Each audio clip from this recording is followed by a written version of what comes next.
সিনেমাটা দেখলে অনেক খুশি হবে, কারণ জিন আছে তো। তবে আপনি বিয়ে করেননি?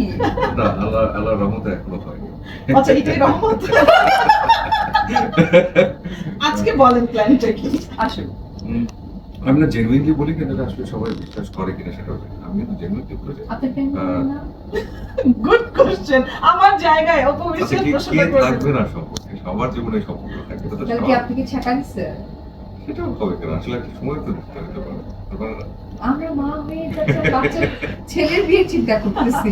কোনো সমস্যা নেই, তখন একসঙ্গে হবে সবকিছু। আল্লাহ। আমি ট্রুলি বলি যে জন্ম মৃত্যু বিয়ে এগুলো সবই আসলে আল্লাহর হাতে। আচ্ছা, বিয়ে নিয়ে যেহেতু কথা হচ্ছে, এখন না খুব একটা রিউমার চলছে সাকিব খানের বিয়ে হবে আমারও। অপবিশ্বাস এটা নিয়ে কি মন্তব্য? বা যেহেতু বলেছে একটু ভাইরাল করে একটা মন্তব্য দিতেই চাই। শাকিব খানের বিয়ে কথাটা তো আমার মুখ থেকে আসেনি, এটা এসেছে অন্য কারো মুখ থেকে। So, আমার মনে হয় এটা তারাই ভালো ডেসক্রিপশনটা করতে পারবে। আচ্ছা, কোনো মন্তব্য নাই এই ব্যাপারে, নো কমেন্টস। বিকজ অফ যেহেতু এটা আমার মন্তব্য নয়, সো ডেসক্রাইবটা আমার পক্ষ থেকে আসলে দেওয়া সম্ভব না।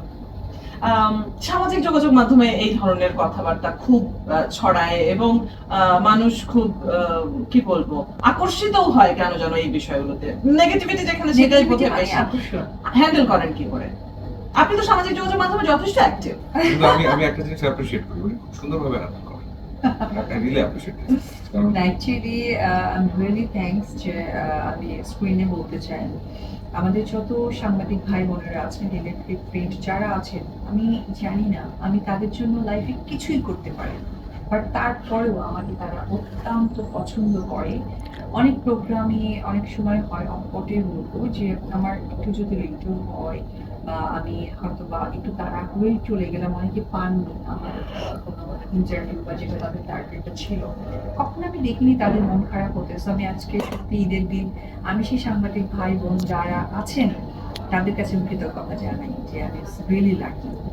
আর সেকেন্ড হচ্ছে যে হ্যান্ডেল করার ব্যাপারটা হচ্ছে কি, আমি চুপ থাকতে হবে, আমি জানি যে আমি যেটা করছি এটা সঠিক। সো আমাকে যেভাবেই ঘুরিয়ে ফিরিয়ে বলুক না কেন, আমি তাতে হার্ডও হই না। ইনফ্যাক্ট আমি কোনো বিষয়ে আমাকে বোম দিচ্ছি বা আমাকে খোলাচ্ছে তাতে আমি হ্যাপিও হই না।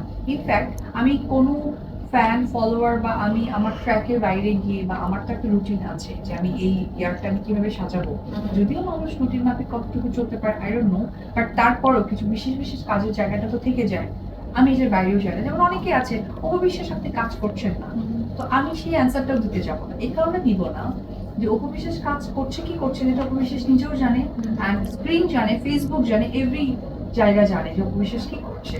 আবার অনেকে আছে অপবিশ্বাস সিনেমা করছে না, এটাও আমার অ্যান্সার করার দরকার নেই, বিকজ আমি জানি আমি কবে সিনেমা শুটিংটা করবো, I know very well. So আমি কারো কথা এইভাবে নিজেকে পজিটিভ নেগেটিভ কিছুই করি না, আমি আমার ট্র্যাকে চলি, আমার মতো করে চলি। যেখানে আমি কনফিউজ করার চেষ্টা করি সেটাকে আমি চুপ হয়ে যাই, আর বেশি কনফিউজ করলে ওখান থেকে চলে আসে। ওকে।